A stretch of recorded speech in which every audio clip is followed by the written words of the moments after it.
আলমগীর ভাই রাঙ্গাভাবির ভিতরে যদি আমরা তাকে নায়ক বলছি, যদি আমরা তার রোমান্টিক গান দেখাচ্ছি নতুনের সাথে, কিন্তু আসলে এই ছবিতে সে ভিলেন ছিল। রাঙ্গাভাবির গল্পের অপর পিঠে আর একটি গল্প আছে, যেটা আমার জন্য ঐতিহাসিক বলবো না, খুবই কখনো বলবো খুবই মানে অসহনীয় গল্প। এটা আমি বলবো এই জন্য, কারণ আমি পাশাপাশি দুটো ছবি নির্মাণ করছিলাম, রাঙ্গাভাবি এবং বীরাঙ্গনা সকিনা। একজন নির্মাতার দুটি ছবি একসাথে ঈদে রিলিজ হওয়া, আমি জানি না বাংলাদেশে কোথাও হয়েছে কিনা, কারণ ঢাকা শহরের সমস্ত সিনেমা হলে এক মতিন রহমানের ছবি চলছে।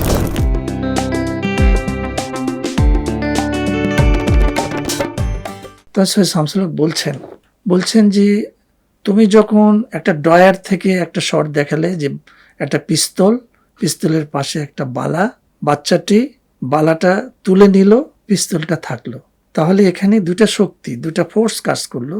একটা হলো সেন্টিমেন্ট, তার মায়ের হাতের বালা, যেটা নিয়ে গল্প, আর আরেকটা হলো ফোর্স, হলো পিস্তল, পাওয়ার, সেটা সে নিল না। তার মানে সে ধ্বংসাত্মক কিছু চায় না, সে ইমোশনটা চায়।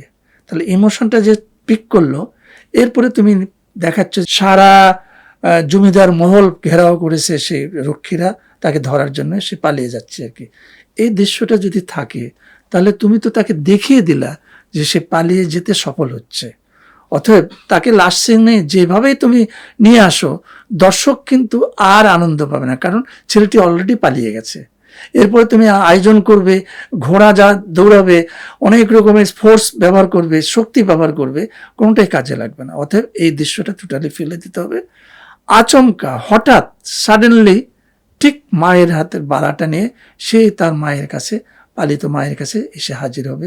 যদি আচমকা আসে যে এই যে এতক্ষণ যে তুমি যে অন্য ফোর্সের গল্পটি বললা, এটা দর্শক খুব দ্রুত নিয়ে নিবে আর কি, কারণ জানি যে ছেলেটা নিশ্চয়ই ধরা পড়ছে, নাহলে ছেলেটি বোধহয় আর আসতেছে না। এই যে এই সাসপেন্স রাখার কারণে তুমি গল্পে যা কিছু দেখালে সবই দর্শকের কাছে গ্রহণযোগ্য হয়ে যাবে আর কি। অতএব এটা তোমাকে ফেলতেই হবে।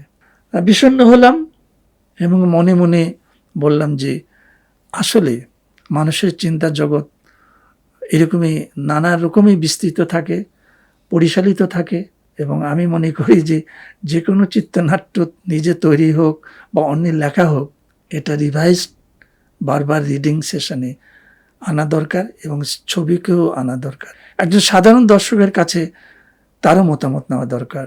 এটা তো হলিউডে রিডিং সেশন হয়ে থাকে, স্ক্রিনিং সেশন হয়ে থাকে। এটাই ছিল রাঙ্গাভাবির একটা বড় গল্প। ছবি সুপারহিট হয়ে গেল। পরের সপ্তাহে চিত্রালী এবং ইত্তেফাক, ওই যে আমি বলছিলাম যে নতুন পেজ বের হয়, পেজ ভর্তি হয়ে ঢাকা শহরের সমস্ত হলের ছবি দিয়ে বড় বড় নির্মাতারা, বড় বড় ডিরেক্টররা, নির্মাতা প্রযোজকরা কমেন্টস করলো যে ছবিটি ভালো চলছে, ছবিটি অন্যরকম হয়েছে। এবং আমার আজও স্মরণ আছে কাজী জহিরের একটি কথা লেখা, ছবিটি ভালো চলছে। অত্যন্ত একটি সফল, বাণিজ্যিক সফল ছবি রাঙ্গাভাবি। আমার সময়কালে দেখা, যখনই একটা ছবি হিট হয়ে যায়, স্বাভাবিকভাবে পরিচালকের সুনামটা বেড়ে যায়।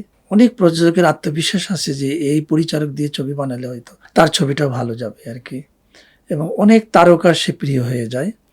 এরকম কিছু ঘটনা আমার সময়ে আমি অনুভব করেছি যে হ্যাঁ, হয়তো একটা রাঙ্গাভাবি হিট হওয়াতে আমি হিট, এই বিষয়টা আমি বলবই। তবে এখানে কিন্তু আর একটা ঘটনা আছে, যে ঘটনা পরস্পর সম্পৃক্ত, মানে আমি যদি বলি যে জ্যামিতিকভাবে আটকানো। একটা ছবি মানে সফলতার জন্য শুধু পরিচালক দায়ী, ব্যর্থতার জন্য শুধু পরিচালক দায়ী, এই বিষয়টা কিন্তু আমি মেনে নেই না। কারণ পুরো ইউনিটের শ্রম এবং আন্তরিকতা, এবং স্বাভাবিকভাবে শিল্পীদের তো ডিভিশন থাকেই আর কি। রাঙ্গাভাবির ভিতরে বেশ কিছু আনকমন জিনিস ছিল যেটা দর্শকদেরকে আকৃষ্ট করেছে। এই গল্পের ভিতরে কিন্তু রাঙ্গাভাবির ভিতরে যদি আমরা তাকে নায়ক বলছি, যদি আমরা তার রোমান্টিক গান দেখাচ্ছি নতুনের সাথে, কিন্তু আসলে এই ছবিতে সে ভিলেন ছিল। তো এই যে একটা ভিলেন চরিত্র, একটা এস্টাবলিশড হিরো এসে আমার ছবিতে অভিনয় করা, এটা আমার গল্পের জন্য খুবই জরুরি ছিল এবং আমি কৃতজ্ঞতা প্রকাশ করি যে উনি এই ছবি করতে রাজি হয়েছেন। না হওয়ারই কথা ছিল আর কি। প্রযোজকের কথা এই জন্যই বললাম যে এর আয়োজন, মানে এত বিশাল আয়োজন করার জন্য যে অর্থ, যে মানসিকতা লাগে, সেটা যদি কোনো প্রযোজকের না থাকে তাহলে এত বিশাল ক্যানভাসের ছবিটা তৈরি হতো না। আমরা কিন্তু এই ছবির জন্য যে শিশু শিল্পী, সেই সময় বাংলাদেশে অনেক ভালো ভালো শিশু শিল্পী ছিল, কিন্তু শাবানার ইচ্ছা যে এই ছবিতে টাবু নামে একটি ছেলে অভিনয় করবে, যে বোম্বেতে রাজেশ খান্নার সঙ্গে এবং শাবানার সঙ্গে অভিনয় করেছে, তাকে আনতে হবে কলকাতা থেকে, যেভাবেই হোক তাকে আনতে হবে। সেই প্রমোদ চক্রবর্তীর দ্বারা তাকে ধরা হবে, তাকে রাজি করানো হবে এবং তাকে এনেই এই ছবিটা নেপালে শুটিং করা হবে এবং বাংলাদেশে শুটিং করা হবে। তাহলে প্রযোজকের একটা যে সৎ ইচ্ছা, একটা ছবিকে ভালো করার ইচ্ছাটা এই ছবির ভিতরে পূর্ণভাবে ছিল। সফল রাঙ্গাভাবি এইভাবেই। রাঙ্গাভাবি অবশ্যই ব্যয়বহুল ছবি। একটা ছবি বানাতে অর্থ লাগে, যদি এটা নিয়ে অনেক তর্ক আছে, বিতর্ক আছে। আর সব ছবি বানাতে অর্থ লাগে না, বা অর্থ থাকলেও পরিচালক সেগুলোকে ব্যবহার করতে পারে না, এটা নিয়ে তর্ক বিতর্ক থাক। রাঙ্গাভাবি খরচের ছবি এবং বিশাল অঙ্কের খরচ। সেই সময় প্রায় 70-80 লক্ষ টাকা খরচ করেছি আমরা ছবিতে। মানে আস্তে আস্তে তো বাজেট বাড়ে এবং কোটি টাকার উপরে এটার বিজনেস আছে। আসলে আমি তো ব্যবসায়িক না, অঙ্কের হিসাব বা টিকিটের হিসাব আমি এখন যেভাবে আমরা সোশ্যাল মিডিয়াতে দেখি যে এত টিকিট বিক্রি হলো, এত টিকিট হলো, মানে পরিচালকরা যেমন মনে করে শুধু টিকিট বিক্রি নিয়েই আছে।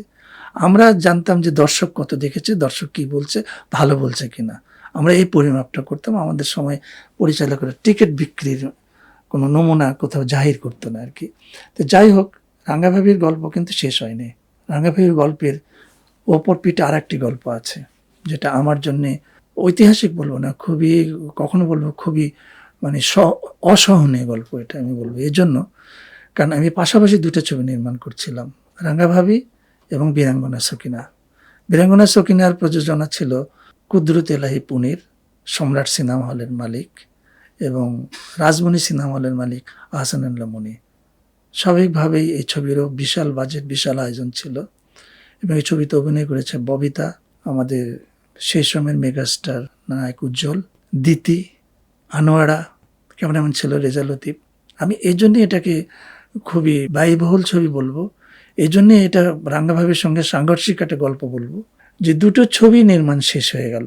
এই ছবিটা কিন্তু পরবর্তী সময় উজ্জ্বলের তত্ত্বাবধানে এই ছবিটা শেষ হয়, কারণ বাজেট এত বেড়ে যায়, এত পোশাকের ছবি, এবং পাকিস্তান শুটিং করতে হয়েছিল আমাকে এই ছবির ডিমান্ডের কারণে আর কি। অনেক ইতিহাস, পোশাকের ছবি, মিথ গল্প, আমরা যদি বলি ফোক গল্পের একটা অংশ, আমরা ময়মনসিংহ গীতিকার একটা গল্প, এর একটা বিশ্বাসযোগ্যতা আনতে আমাদের নানা রকম রিসার্চ করতে হয়েছে। এখন আপনি যে কোনো পোশাকের ছবি করতে গেলে সেই সময়ের ইতিহাস, সেই সময়ের সময়টাকে ধরতে গেলে প্রপস, কস্টিউম সব কিছুই তৈরি করতে হয়, আনতে হয়, সেগুলো ব্যাপারটা ছিল। কিন্তু মজার বিষয় হলো দুটো ছবি, প্রযোজক নায়ক উজ্জ্বল, কুদরত এলাহি পুনির, প্রযোজক প্রযোজিকা শাবানা অথবা ওয়েস সাদেক, তারা এই দুটো ছবি একই সাথে রিলিজ করবে। একজন পরিচালকের দুটি ছবি, একজন নির্মাতার দুটি ছবি একসাথে ঈদে রিলিজ হওয়া, আমি জানি না বাংলাদেশে কোথাও হয়েছে কিনা। কারণ ঢাকা শহরের সমস্ত সিনেমা হলেই এক মতিন রহমানের ছবি চলছে, পাশাপাশি আরেকটা ছবি চলেছিল অল্প কিছু হলে আর কি। এই সময়ে আমরা তো এখন ডিজিটাল যুগে আছি, ইচ্ছা করলে 100 টাকা না 200টা ছবির প্রিন্ট তার তৈরি করতে হতো না, আপনি জাস্ট আপনার পেন ড্রাইভে দিয়ে দিবেন, আপনার সেটা সিনেমা হলে প্রদর্শন হয়ে যাবে, সেটা আলাদা বিষয়। কিন্তু সেই সময় তো 35 প্রিন্ট করতে হতো। এই যে 35 প্রিন্টের যে একটা প্রতিযোগিতা, 35 প্রিন্টের যে একটা মারামারি, কে কয়টা প্রিন্ট পাবে, এফডিসিতে প্রিন্টের একটা লিমিটেশন ছিল, ল্যাবের একটা লিমিটেশন ছিল, এখানে পাওয়ারের একটা লিমিটেশন ছিল, এটা একটা বড় পাওয়ার একটা লিমিটেশন ছিল, সব কিছু এফডিসি ডেলিভারি দিবে একই সময় দুটো ছবি, কতগুলো প্রিন্ট জমা দিবে।